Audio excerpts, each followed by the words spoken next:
Bismillahirrahmanirrahim. Assalamualaikum warahmatullahi wabarakatuh. Alhamdulillahirabbil alamin wassalatu wassalamun ala asrofil anbiya'i wal mursalin wa ala alihi wa sahbihi ajmain. Asyhadu alla ilaha illallah wahdahu la syarikalah wa asyhadu anna Muhammadan abduhu wa rasuluh. Semua saudara-saudaraku dimanapun berada, saya doakan selalu dalam kondisi sehat walafiat dan dalam lindungan Allah SWT. Bertemu lagi dengan Umi Mikawa dengan CN YouTube channel dalam Sirah Nabawiyah pembacaan kisah Rasulullah. Jangan lupa like, komen, subscribe, dan bagikan. Terima kasih. Kita mulai. Allahumma sholli ala Sayyidina Muhammad wa ala ali Sayyidina Muhammad. Bagian yang ke-58 yaitu menuju ke Yathrib. 3 hari 3 malam Rasulullah SAW dan Abu Bakar tinggal di Gua Thur. Selama 3 hari itu pula orang Quraisy kelabakan. Abdullah bin Abu Bakar menjalankan tugasnya dengan amat sangat baik, yang setiap hari memata-matai, membenarkan orang Quraisy dalam pembicaraan orang Quraisy dan menyampaikan kepada Rasulullah dan ayahnya Abu Bakar di Gua Thur setiap petang.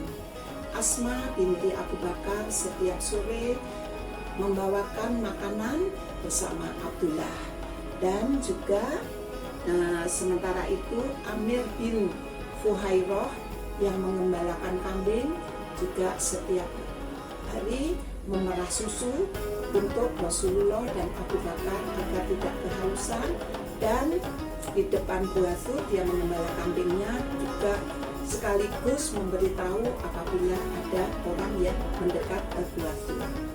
Ketiga orang itu menjalankan tugasnya dengan amat sangat baik sehingga gerak-geriknya tidak mencurigakan oleh orang-orang Quraisy. Nah, setelah 3 hari, kepanikan di kota Mekah sudah mulai mereda. Saat itulah Rasulullah dan Abu Bakar berangkat ke Madinah. Mereka diiringi oleh Abdullah bin Uraikith, seorang penunjuk jalan, namun pada saat itu dia masih kafir. Ketika akan berangkat, ternyata tidak ada tali yang dapat menggantungkan untuk menggantung makanan dan minuman di pelana unta. Dengan sigap dan cepat, Asma binti Abu Bakar menyobek sabuknya menjadi 2 helai kain panjang, dan sejak itu Asma dikenal dengan nama dikenal Zatun Nitokoin, yaitu yang bersabuk 2. Dengan cerdik Rasulullah memilih jalan yang sulit dan tidak bisa dilalui orang. Beliau memilih jalan memutar ke tepi laut. Mereka berusaha secepatnya meninggalkan kota Mekah dan daerah-daerah pemukiman. Di Mekah orang ribut mendengar sebuah pengumuman yang sangat menarik. Bagi siapa saja yang bisa menangkap Muhammad dan membawa kembali ke kota Mekah akan mendapatkan hadiah 100 ekor unta. Dengan cepat berita itu menyebar sampai ke dusun-dusun yang jauh.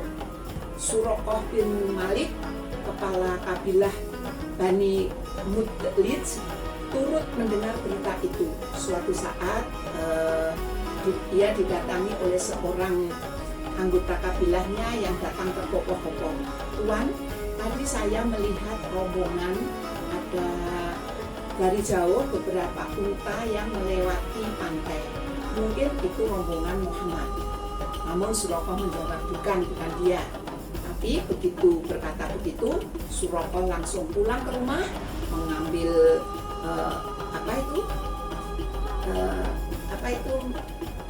mengambil itu senjata dan memacu kudanya mengejar rombongan Rasulullah dengan cepatnya. Suraqah dengan cepat sudah berada di belakang rombongan Rasulullah. Abu Abu Bakar menoleh ke belakang dan panik, takut melihat musuh yang sudah mendekat. Ya Rasulullah, kita tentu akan tertangkap karena dia sudah ada di belakang kita.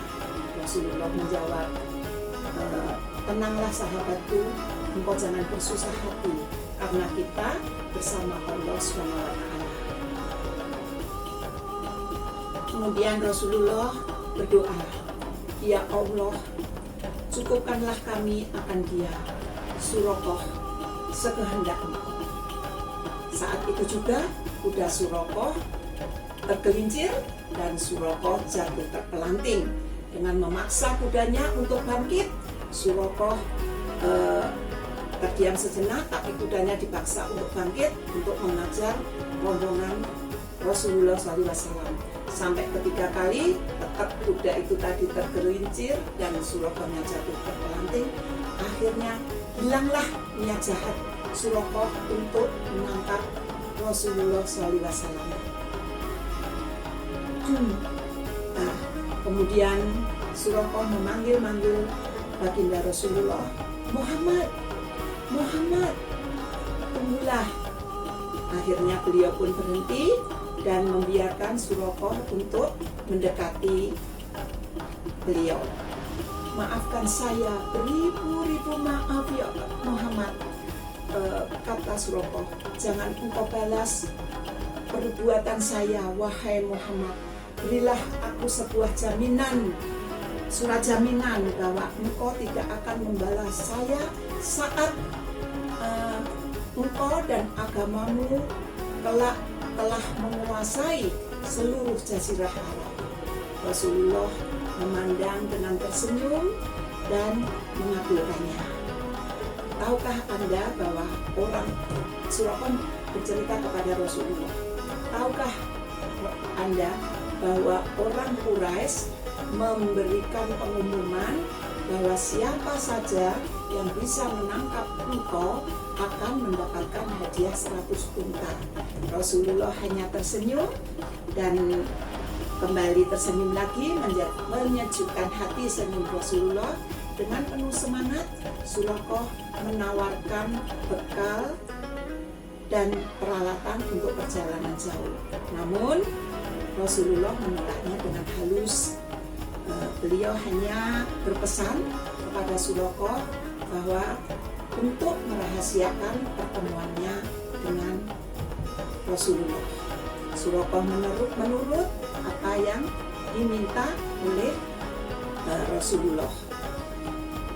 Sebelum Suraqah meninggalkan Rasulullah pun bersabda, ya Suraqah, suatu saat kelak engkau akan berpakaian dan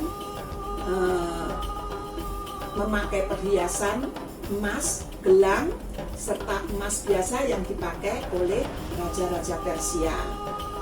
Dengan hati penuh rasa bahagia, Suraqah memandang wajah Rasulullah yang begitu menyejukkan dan yang semakin jauh Suraqah meninggalkan dan terharu dan merasa bahagialah bisa bertemu dengan Rasulullah yang sangat lembut dan menyejukkan. Demikianlah pertemuan kita hari ini. Kita harus bisa memetik pelajaran apa yang ingin Kawa ceritakan, bahwa Rasulullah itu adalah orang yang amat sangat sabar, santun, dan tidak membedakan siapapun. Nah, untuk itu Umi Nini mengajak kepada semua yang menonton Sirah Nabawiyah selalu berzikir, selalu beristighfar, dan selalu berselawat kepada Rasulullah agar tentram dunia dan akhirat. Apabila ada tutur kata yang kurang berkenan, mohon dimaafkan. Ingat, ada pandemi COVID-19, jangan lupa dengan 3M. Memakai masker, mencuci tangan dengan sabun, dan menjaga jarak ditambah olahraga. Sekian, kita tutup dengan Subhanaka Allahumma wa bihamdika asyhadu alla ilaha illa astaghfiruka wa atubu ilaika. Billahi taufiq wal hidayah. Wassalamualaikum warahmatullahi wabarakatuh.